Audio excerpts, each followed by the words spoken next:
समादरणीय धार्मिक सज्जन वृंद, आज हम आर्याभिविनय ग्रंथ में दिए एक मंत्र के ऊपर आर्याभिविनय ग्रंथ के आधार पर विचार करेंगे। मंत्र है गणानां त्वा गणपतिं हवामहे, प्रियाणां त्वा प्रियपतिं हवामहे, निधीनां त्वा निधिपतिं हवामहे, वसो मम आहम जानी गर्भधमा त्वमजासि गर्भधम।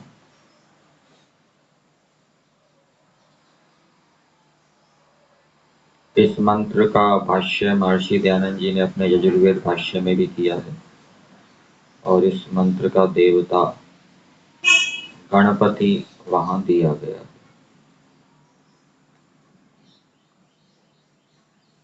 तो इस मंत्र में कई संदेश मनुष्यों को दिए गए हैं, कुछ विशेषताएं ईश्वर की इस मंत्र के अंदर बताई गई है और मनुष्यों को ये प्रेरणा दी गई है कि हे मनुष्यों, तुम गणपति बनो, प्रियपति बनो, निधिपति बनो। परमेश्वर कह रहे हैं जैसे कि मैं गणपति हूँ, प्रियपति हूँ, निधिपति हूँ, वैसे ही तुम भी बनो। तो यह ईश्वर की उपासना है और ऐसा करने से जीवात्मा की उन्नति होती है, उसका ज्ञान बढ़ता है। और यह संदेश दिया कि परमेश्वर को न्यायाधीश के रूप में स्वीकार कीजिए। मनुष्य यदि ईश्वर को न्यायाधीश के रूप में स्वीकार करेंगे तो कोई अन्याय पक्षपात करेगा तो उसके प्रति फिर वह द्वेष भाव को उत्पन्न नहीं करेगा, क्रोध को उत्पन्न नहीं करेगा।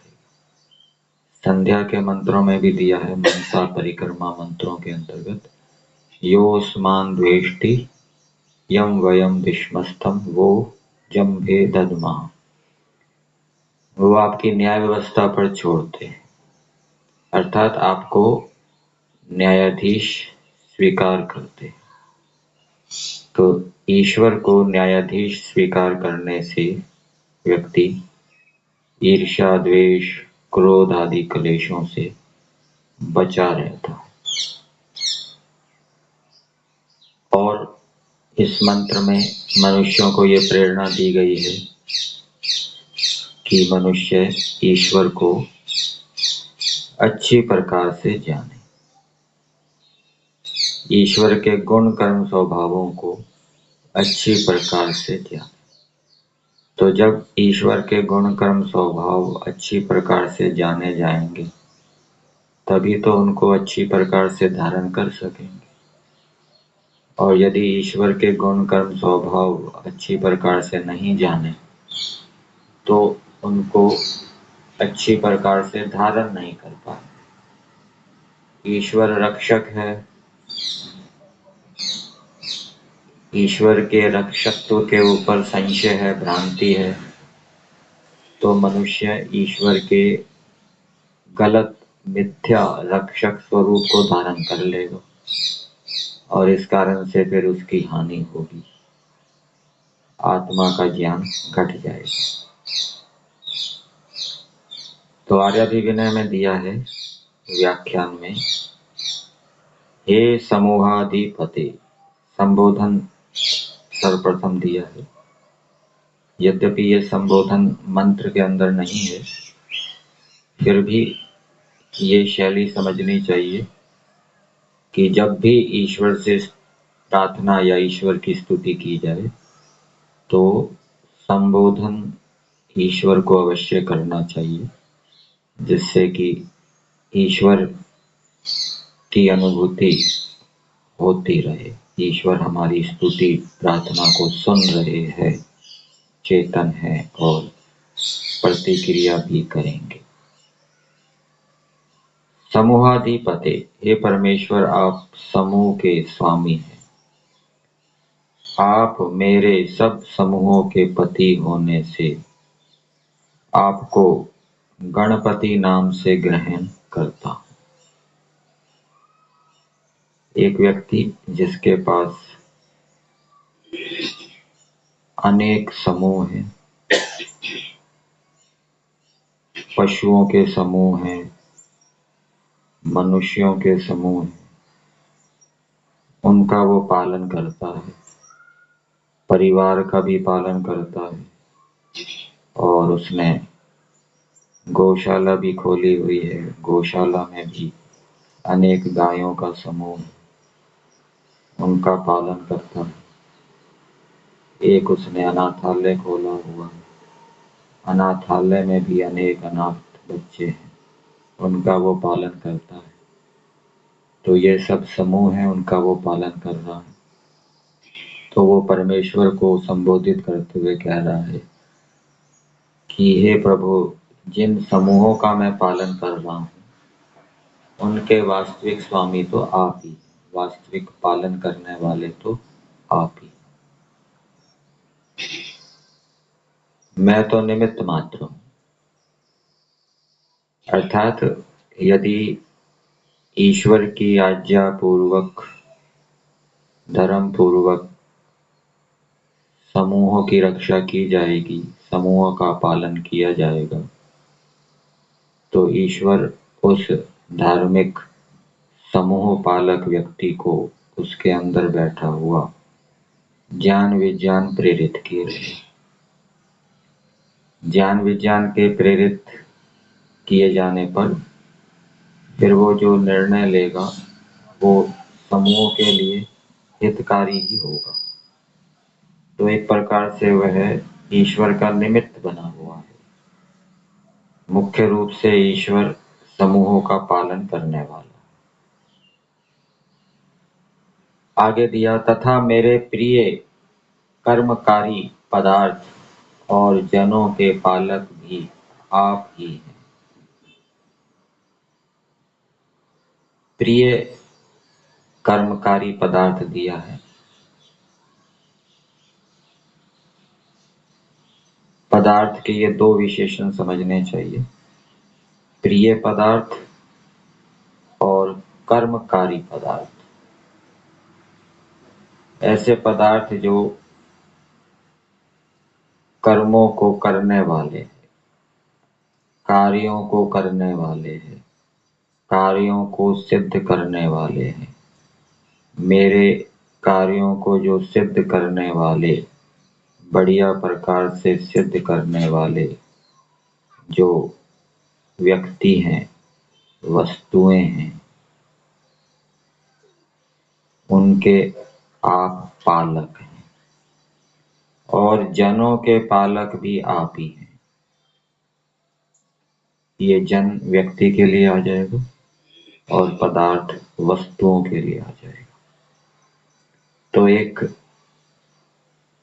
धार्मिक व्यक्ति ईश्वर को कह रहा है कि मेरे पास जो प्रिय पदार्थ हैं, जो मेरे कार्यों को सिद्ध करते हैं, जड़ पदार्थ और चेतन पदार्थ। जड़ पदार्थ भी प्रिय होते हैं, जो हमारे कार्यों को अच्छी प्रकार से सिद्ध कर देते हैं, उनसे सुख होता है। गाड़ी है, मोबाइल है, कंप्यूटर है, और भी चीजें हैं खाने पीने की। इसी प्रकार से व्यक्ति भी होते हैं, सेवक हो सकता है, मित्र हो सकता है, संबंधी हो सकता है, जो हमारे कार्यों को सिद्ध करते हैं और प्रिय भी है, हमारे अनुकूल भी चलते हैं, कार्यों को भी सिद्ध करते हैं और अनुकूल आचरण भी करते हैं। ऐसा भी हो सकता है कुछ व्यक्ति कार्यों को तो सिद्ध कर देते हैं, लेकिन अनुकूल आचरण नहीं करते, गड़बड़ी करते हैं, बेईमानी करते हैं। तो अनुकूल आचरण करने वाले और कार्यों को सिद्ध करने वाले जो व्यक्ति हैं, उनके पालक भी आप ही हैं। इनसे आपको प्रिय पति मैं अवश्य जानूं, तो इस कारण से मैं आपको प्रिय पति जानूं। तो यदि मनुष्य ईश्वर को प्रिय पति जानेगा कि परमेश्वर प्रिय पदार्थों का पालक है, रक्षक है, तो अपने प्रिय पदार्थों की रक्षा करते समय वो ईश्वर की शरण में भी जाएगा। वो ईश्वर की आज्ञा पूर्वक अपने प्रिय पदार्थों की रक्षा करने का प्रयास करेगा और ईश्वर से प्रार्थना भी करेगा। और यदि ईश्वर को वो प्रिय पति नहीं जानेगा तो ये स्वाभाविक प्रवृत्ति तो रहेगी कि व्यक्ति अपने प्रिय पदार्थों की रक्षा करना चाहेगा, लेकिन अपने प्रिय पदार्थों की रक्षा करने की क्रिया में वो ईश्वर की आज्ञा की ओर ध्यान नहीं देगा, गलत तरीके से भी उनकी रक्षा करना चाहेगा, अन्याय से, पक्षपात से, और ईश्वर से प्रार्थना भी नहीं करेगा। ये हानि होगी। कब? जब व्यक्ति ईश्वर को प्रिय पति स्वीकार नहीं करेगा, जानेगा नहीं। इसी प्रकार से गणपति नहीं जानेगा तो वो जिन समूहों का पालन कर रहा है, उन समूहों का पालन करते समय वह जिन क्रियाओं को कर रहा है, धर्म युक्त क्रियाएं हैं या अधर्म युक्त है, न्याय युक्त है या अन्याय युक्त है, इनकी ओर ध्यान नहीं देगा, गलत तरीके से भी उनका पालन करेगा और उनका पालन करते समय वो ईश्वर से प्रार्थना करे, ऐसा भी नहीं होगा। तो जब ईश्वर को गणपति और प्रियपति स्वीकार करेगा, जानेगा, तो एक तो ईश्वर में प्रीति उत्पन्न होगी, ईश्वर से प्रार्थना करेगा, उससे अभिमान का नाश होगा और प्रार्थना के साथ साथ वो धर्म पूर्वक पुरुषार्थ भी करेगा। और जब वो धर्म पूर्वक पुरुषार्थ करेगा तो ईश्वर की सहायता से वो अपने गणों का और अपने प्रिय पदार्थों का अच्छी प्रकार से पालन शीघ्रता से, बढ़िया तरीके से कर पाएगा। फिर आगे दिया है, इसी प्रकार मेरी सब निधियों के पति होने से आपको मैं निश्चित निधिपति जानूं। यहाँ पर भी वही ऊपर कही गई बातें लगा लेनी चाहिए। निधिपति यदि ईश्वर को नहीं जानेगा तो व्यक्ति अपने खजाने की रक्षा करने की प्रयास तो करेगा, लेकिन गलत तरीके से भी करेगा, अन्याय से भी करेगा और ईश्वर से कोई याचना प्रार्थना नहीं करेगा उनकी रक्षा करते समय। आगे दिया, हे वसो, सब जगत को जिस सामर्थ्य से उत्पन्न किया है, उस अपने सामर्थ्य का धारण और पोषण करने वाला आप को ही मैं जानूं। अब यहाँ पर पहली बात बताई कि परमेश्वर ने जगत को जिस सामर्थ्य से उत्पन्न किया है, परमेश्वर के पास अनेक शक्तियां हैं, उन शक्तियों से परमेश्वर ने जगत को उत्पन्न किया है। फिर आगे जो पंक्ति दी है, उस अपने सामर्थ्य का धारण और पोषण करने वाला आपको ही मैं जानूं। अब ये अपने सामर्थ्य का, ये अपना सामर्थ्य किसका? परमेश्वर का या जीवात्मा का, जो ईश्वर की स्तुति कर रहा है उसका अपना सामर्थ्य या परमेश्वर का सामर्थ्य? पीछे की पंक्ति से तो ऐसा संबंध दिख रहा है कि उस अपने सामर्थ्य का, हे परमेश्वर, आप उस अपने सामर्थ्य का, जिस सामर्थ्य से आपने जगत को उत्पन्न किया है, उसका धारण और पोषण करने वाला आपको ही मैं जानूं। तो परमेश्वर अपने सामर्थ्य का धारण करता है, अपने सामर्थ्य का पोषण करता है, रक्षा करता है, ये अर्थ निकल रहा है। तो सामर्थ्य भी एक प्रकार से गुण है, विशेषता है, और जो गुण होता है वो गुणी के आधारित रहता है। और गुणी कौन है? परमेश्वर। अर्थात परमेश्वर अपने गुण सामर्थ्य को धारण करने वाला है और उसकी रक्षा करने वाला है। जो पदार्थ नित्य होते हैं उनके गुण भी क्या है? नित्य होते हैं। तो परमेश्वर के अंदर नित्यता गुण है, इस कारण से परमेश्वर का जो सामर्थ्य है वो भी क्या है? नित्य है। जैसा है वैसा का वैसा बना रहता है और वो अनंत सामर्थ्य है। अनंत सामर्थ्य में कोई वृद्धि और ह्रास नहीं होता, क्योंकि परमेश्वर भी अनंत है। फिर आगे दिया, सबका कारण आपका सामर्थ्य है। इस पंक्ति में भी परमेश्वर के सामर्थ्य की बात आई है, प्रार्थना करने वाले के सामर्थ्य की बात नहीं आई। इसलिए इससे पहले वाली पंक्ति में अपने सामर्थ्य से परमेश्वर का सामर्थ्य लेना चाहिए, प्रार्थना या स्तुति करने वाले का सामर्थ्य नहीं। सबका कारण आपका सामर्थ्य है। सबका कारण मतलब सबकी उत्पत्ति का कारण, सबके पालन का कारण, सबके विनाश का कारण आपका सामर्थ्य है। सब कार्य पदार्थों की उत्पत्ति का कारण, सब कार्य पदार्थों के पालन का कारण, सब कार्य पदार्थों के विनाश का कारण आपका सामर्थ्य है। यही सब जगत का धारण और पोषण करता है। यह जीवादि जगत तो जन्मता और मरता है। जीव आदि जगत दिया है। यहाँ से ये नहीं समझना चाहिए कि जीव मतलब जीवात्मा।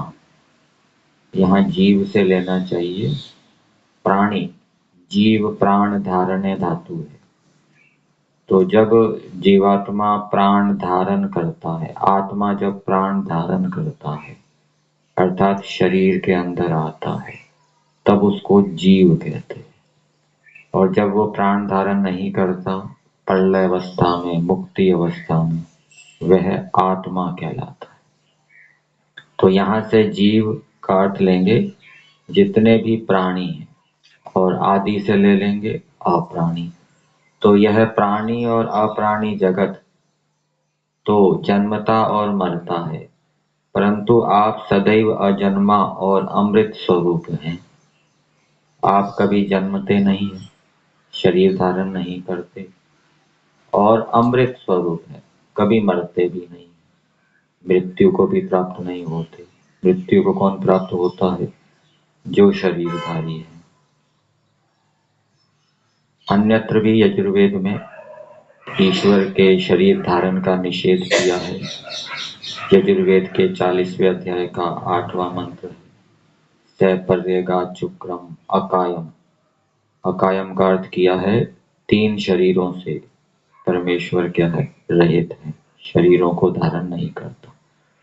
स्थूल शरीर, सूक्ष्म शरीर और कारण शरीर।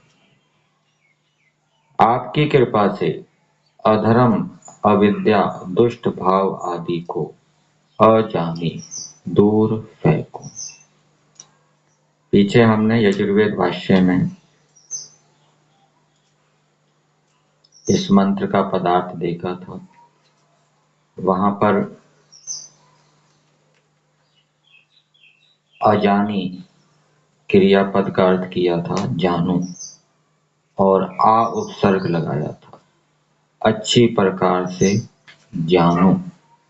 तो ये जो अजानी शब्द बना और इसका अर्थ जो जानू ऐसा किया, ये ज्या धातु से समझना चाहिए। ज्या को जा आदेश हो जाता है, जानाति ऐसा। और जब आर्याभिविनय में इसका अर्थ किया गया दूर फेंको, तो ये अज धातु फेंकने अर्थ में हो सकती है, उससे ये अर्थ निकलेगा। तो आपकी कृपा से अधर्म, अविद्या, दुष्ट भाव आदि को अजानी दूर फेंको। तो आपकी कृपा से, ईश्वर की कृपा कब होगी? जब व्यक्ति ईश्वर की आज्ञा का पालन करते हुए अधर्म को, अविद्या को, दुष्ट भाव को दूर करने का प्रयास करेगा, तब ईश्वर की कृपा होगी। और ईश्वर की आज्ञा का उल्लंघन करते हुए अधर्म, अविद्या, दुष्ट भाव को दूर करने का प्रयास करेगा, तब ईश्वर की कृपा नहीं होगी, फिर ईश्वर उस कार्य में सहायता नहीं देगा। तो अधर्म, अविद्या और दुष्ट भाव आदि को मैं दूर फेंकूं,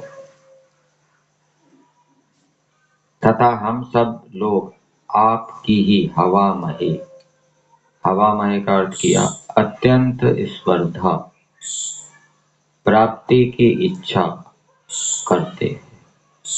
तो यहाँ अत्यंत शब्द दिया है, तो ईश्वर की अत्यंत प्राप्ति की इच्छा करनी चाहिए।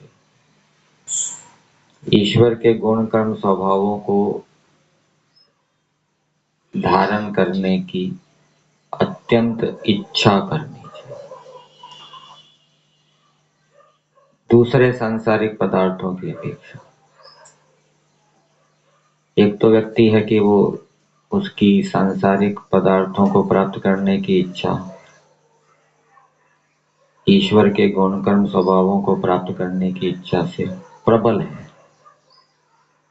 तो ये वेद के तात्पर्य के अनुकूल नहीं। सांसारिक पदार्थों को प्राप्त करने की इच्छा की अपेक्षा ईश्वर के गुण कर्म स्वभावों को प्राप्त करने की इच्छा वो प्रबल होनी चाहिए। और जब वो प्रबल होगी, तब व्यक्ति सांसारिक पदार्थों को जो प्राप्त करेगा, उनकी इच्छा से युक्त होकर, प्राप्ति की इच्छा से युक्त होकर, फिर वो ईश्वर के गुण कर्म स्वभावों को धारण करते हुए ही उनको प्राप्त करे। ईश्वर के विरुद्ध चलते हुए, ईश्वर के विरुद्ध गुण कर्म स्वभावों को धारण करते हुए उनको प्राप्त करने का प्रयास नहीं करेगा। परंतु जब सांसारिक पदार्थों को प्राप्त करने की इच्छा प्रबल होगी और ईश्वर के गुण कर्म स्वभावों को प्राप्त करने की इच्छा निर्बल होगी, तब व्यक्ति ईश्वर के विरुद्ध चलते हुए भी, ईश्वर के विरुद्ध गुण कर्म स्वभावों को धारण करते हुए भी, अधर्म करते हुए भी सांसारिक पदार्थों को प्राप्त करने की इच्छा करेगा और उनको प्राप्त भी करेगा। तो ईश्वर के गुण कर्म स्वभावों को धारण करने की इच्छा को बाकी सब पदार्थों की अपेक्षा मनुष्यों को प्रबल बनाना चाहिए। और प्रबल कब बनेगा? जब ईश्वर के गुण कर्म स्वभावों को, उनके महत्व को जानेंगे कि ईश्वर के गुण कर्म स्वभावों को धारण करने से क्या लाभ होगा, प्राप्त करने से क्या लाभ होगा, और यदि ईश्वर के गुण कर्म स्वभावों को धारण नहीं किया तो उससे क्या हानि होगी, ऐसा विचार चिंतन करना पड़ेगा। साथ साथ में यथाशक्ति जितना सामर्थ्य है पूरे सामर्थ्य से जितना वो जानता है वो ईश्वर की आज्ञा का पालन करने का भी प्रयास करे। फिर आगे दिया है, सो आप अब शीघ्र हमको प्राप्त हो, जो प्राप्त होने में आप थोड़ा भी विलंब करेंगे तो हमारा कुछ भी ठिकाना ना लगेगा। तो जब ईश्वर की प्राप्ति की इच्छा, ईश्वर के गुण कर्म स्वभावों की प्राप्ति की इच्छा, उनको धारण करने की इच्छा, विद्या आदि गुणों को प्राप्त करने की इच्छा, विद्या बल आदि गुणों को प्राप्त करने की इच्छा यदि प्रबल होगी, तीव्र होगी दूसरी इच्छाओं की अपेक्षा, फिर व्यक्ति उन इच्छाओं की पूर्ति के लिए अत्यंत पुरुषार्थ करेगा, क्योंकि वो उनको शीघ्र प्राप्त करना चाहेगा। और शीघ्र प्राप्त कब होंगी? जब उसको अत्यंत पुरुषार्थ करना पड़ेगा। और जब विद्या बल आदि गुणों को प्राप्त करने की इच्छा प्रबल नहीं होगी तो फिर उनको वो शीघ्र प्राप्त करने का प्रयास नहीं करेगा।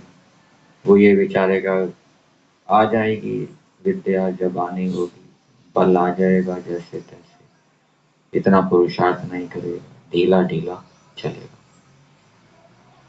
तो इस मंत्र के व्याख्यान के आधार पर मंत्र का संदेश मनुष्यों के लिए ये है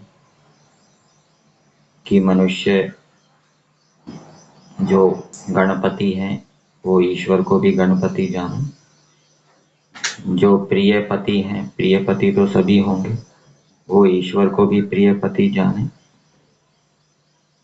जो निधिपति है, निधि सबके पास नहीं हो सकती, लेकिन जिनके पास निधि है, खजाना है, विद्या रत्न आदि, तो वो ईश्वर को भी निधिपति अवश्य जाने। और